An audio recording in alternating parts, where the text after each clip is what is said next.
Hey guys, what is up? I am Christina and I am your host for the Fit Beaute Report podcast.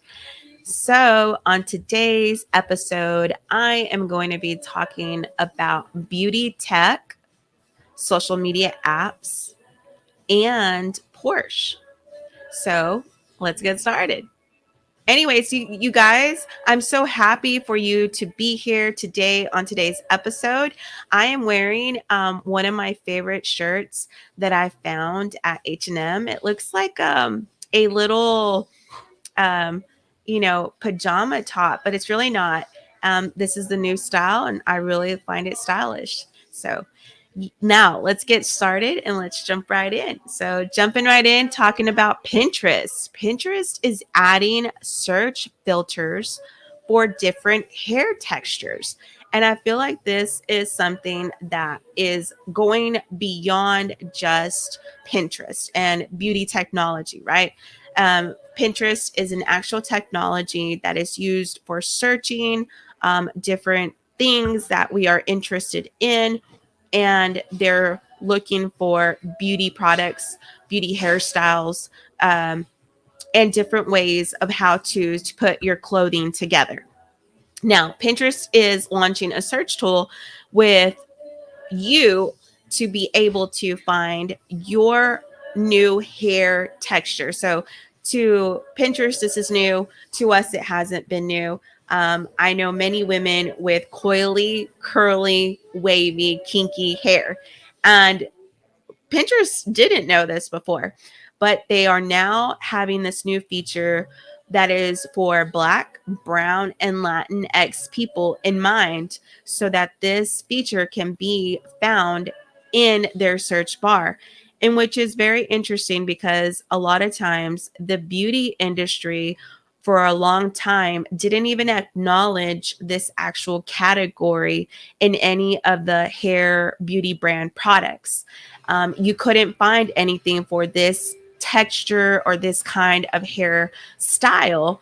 But as we can see now through Pinterest, over 5 million searches have been searching for these actual search terms. So you can see there is an actual category that the beauty industry for hair is missing, and it is for the brown, Black, and Latinx people. And this is something that goes beyond just Pinterest. So the new feature builds on Pinterest skin tone search filters, which was introduced back in 2018 whenever Maudie's Face Library was allowing us to try on lipsticks for our lips and match our skin tones. Now, Pinterest says that the hair pattern features uses computer vision powered object detection to determine which hair types are shown in hairstyle pins. So these categories are being searched for way, way, way too many times that Pinterest um, algorithms and AI flagged and detected these things. And that's why now they're actually starting to add this category. And also, too, I feel like this is a call to beauty entrepreneurs out there. Hey, if you have this kind of hair, this is 500 million people are searching for this on Pinterest. If 500 million people are searching for it on Pinterest, then they definitely are needing these products as well. And you can also find this new search term. It's going to be rolling out in the coming weeks. We'll be able to find it on all iOS, Apple apps, as well as on our desktops. Now, Twitter. Twitter is one of my favorite social media apps that I definitely go to all the time to find new information and new sources. But they're actually under fire this time, and they're under fire for something not good. Twitter's photo cropping algorithm prefers young, beautiful, and light skinned faces. So, this is a huge issue, and it's a huge problem for what is going on right now, with everything being biased, going biased, that we're starting to see, and we're starting to detect the bias in algorithm, in which we should, because algorithms are man-made, and algorithms are data that people are inputting um, into a system to create these algorithms. And let me just read what Twitter's Meta team had to say. So we think about biases in our models. It's not just about the academic or the experimental, but how what also works with the way we think in society, said Cowardly. I use the phrase life imitating art, imitating life. We create these filters because we think that's what beautiful is.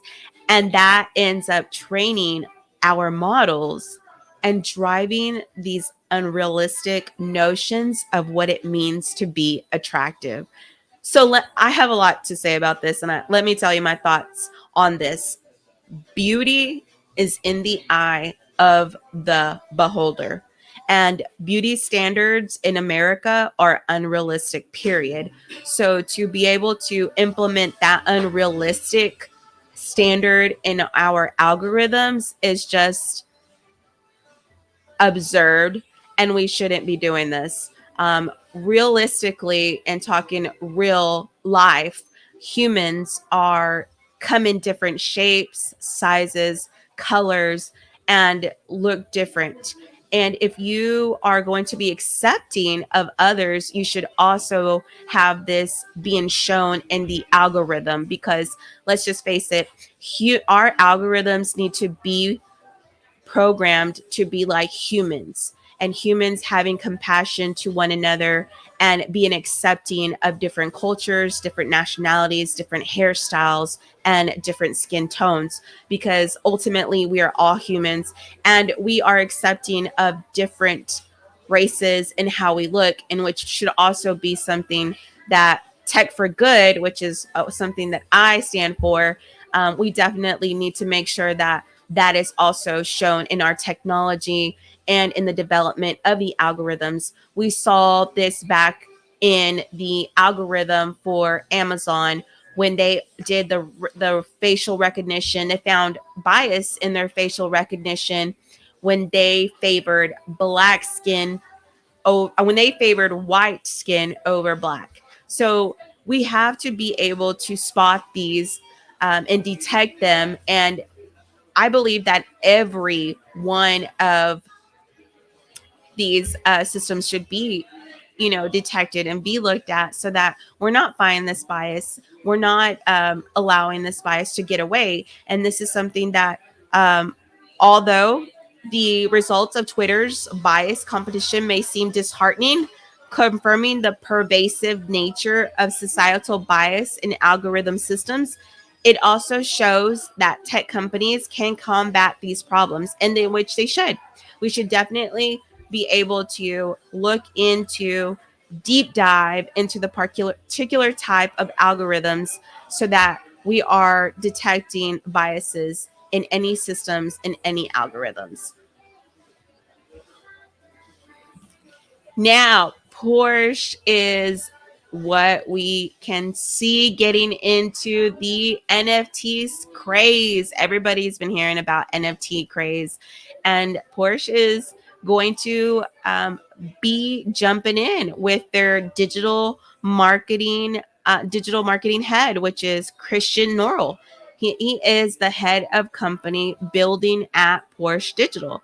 So Porsche is really going into the NFT craze with their new venture that they have partnered with, and they are launching a um, startup called Fan Zone. And what Fan Zone is, it is the young company develops and operating a digital trading cards. So Fan Zone, you're able to join and you're able to trade digital cards. And this is also going to be opening a new business in online gaming and digital entertainment for Porsche. So ladies, I just want to say, listen, we know that baseball cards has always been male dominated, but it's time that also women have representation in this particular area. So digital baseball cards are something that Porsche is, getting in on and backing with their fan zone. So if you're interested and you want to make a team of females, then, send me an email and we can get that started so that we can have some female representation in these areas as well and be a force on fan zone. And we can have these things also for women.